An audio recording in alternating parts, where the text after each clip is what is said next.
Former Ohio legislator found guilty of racketeering in $60 million scheme. A former Ohio House of Representatives speaker was found guilty on Thursday by a federal jury of participating in a racketeering conspiracy that involved nearly $61 million in bribes and a $1.3 billion bailout for two struggling nuclear power plants, the authorities said. Larry Householder, the former Ohio House Speaker who was once one of the state's most powerful officials, and Matthew Borges, a former chairman of the Ohio Republican Party, face maximum prison sentences of 20 years each for their roles in the scheme. A nuclear energy company financed Mr. Householder's election and bankrolled efforts to push the bailout through the Ohio House and defeat a ballot measure that would have overturned it, and then sent him and others bribes, the Federal Bureau of Investigation said. The FBI did not identify which energy company was involved, but the U.S. Justice Department noted that First Energy Corporation agreed to pay a $230 million fine for conspiring to bribe public officials. Mr. Householder's attorneys will most certainly appeal the decision, Stephen L. Bradley, one of Mr. Householder's lawyers, said.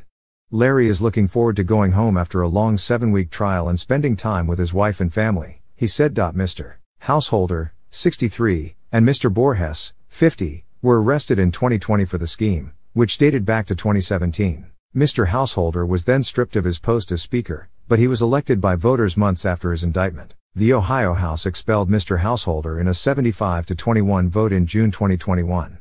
He respects the jury's service, Robert T. Glickman, a lawyer who represented Mr. Householder, said of the former House Speaker. He respects the verdict, although he disagrees with it.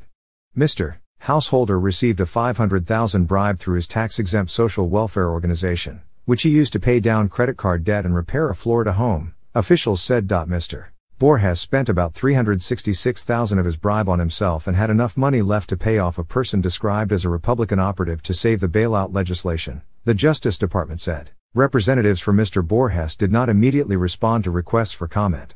Larry Householder illegally sold the state house, and thus he ultimately betrayed the great people of Ohio he was elected to serve, U.S. Attorney Kenneth L. Parker said in a statement. Matt Borges was a willing co-conspirator, who paid bribe money for insider information to assist Householder. Through its verdict today, the jury reaffirmed that the illegal acts committed by both men will not be tolerated and that they should be held accountable.